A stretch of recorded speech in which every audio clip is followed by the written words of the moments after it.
मंगलाय महोजसे सिंहशैल निवासाय श्री नृसिंहाय मंगलम मंगलाशासनपरैः मदाचार्य पुरोगमैः सर्वैश्च पूर्वैराचार्यैः सत्कृतायास्तु मंगलम।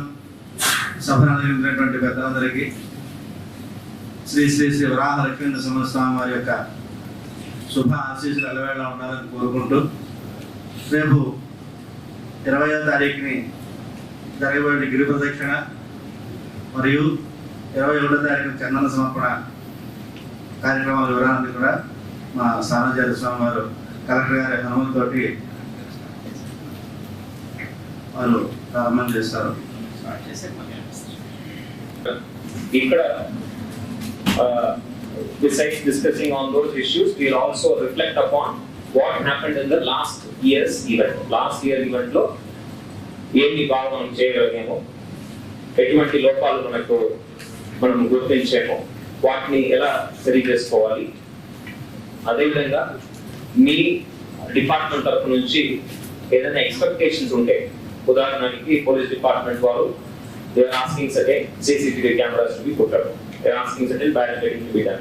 ఇలాంటి ఎక్స్పెక్టేషన్స్ ఉంటే కూడా you have to put forth in this meeting so that everybody is prepared to handle any eventuality or any situation that may arise. సాధారణంగా అయితే 4 గంటలకు సుప్రభాతం, 6:30కి సర్వదర్శనం ఆరంభం, 11:30 గంటకి రాజభోగ మహానివేదన రొటీన్లో జరిగేది. కానీ జనసంబంధంగా ప్రతి సంవత్సరం గిరి ప్రదక్షిణ నాడు ఉదయమే రాజభోగం కూడా చేసేసి అన్ఇంటరప్టెడ్గా ఉదయం 6:30 గంటల నుంచి మధ్యాహ్నం 2:30 గంటల వరకు సర్వదర్శనం కల్పించడం జరుగుతుంది సార్.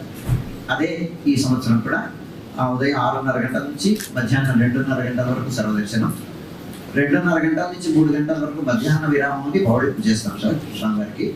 3 గంటల నుంచి మళ్ళీ రాత్రి 7 గంటల వరకు సర్వదర్శనం కొనసాగుతుంది.